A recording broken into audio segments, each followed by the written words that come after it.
Черно море срещу Левски София. Навярно най-чакания мач в футбола на България след рестарта на пролетния шампионат.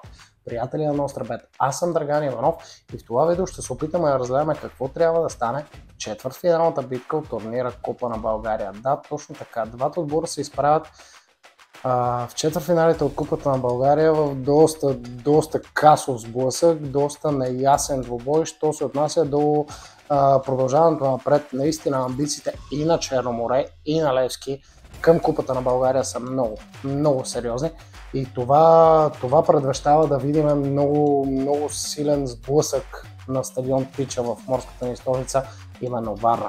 От началото на сезона Левски лети. Да, може да се каже съвсем спокойно. Сините от София играят изключителен футбол, изключително атакуващ футбол, много са ефикасни в завършваща фаза, отбелязват доста голове. Да, в последния мач не им се случи това нещо. Победиха Спартак Варна с минималната 1-0 на Герен. Само че сините, нека да припомним, трябваше да вкарат поне 4 гола през първите 45 минути на Соколите, които също така са в челото на класирането по подобие на Черно море.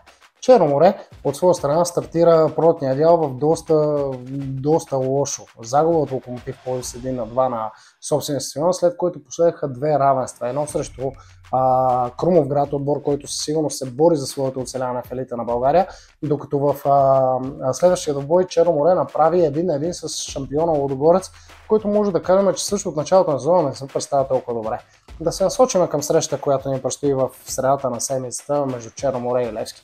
Очаквам, виждайки начина на игра на двата отбора, наистина Черно море да се противопостави с оптимална защита на атаката на Левски. Да, до сега гледахме Левски, който успява да наранява съперниците, дори от калибър на Хевър, който се защитаваше доста дълбоко, само че не смятам, че сините тук ще вкарат доста голове.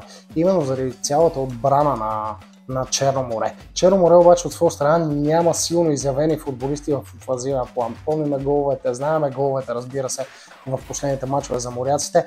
С оглед целият заряд, който предвещава този двубой, смятам, че по 2,5 попадения е много ясен знак за това, което трябва да се случи в морската ни столица.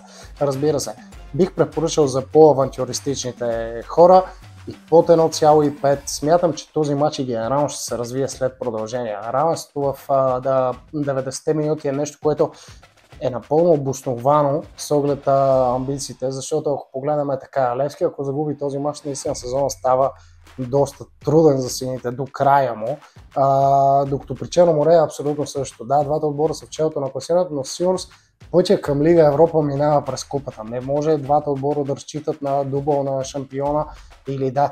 Така че равенство в редовното време и под 2,5 гола, пак повтарям, който има по-сериозни амбиции, по-авантюристично настроен, под 1,5 също е резонно.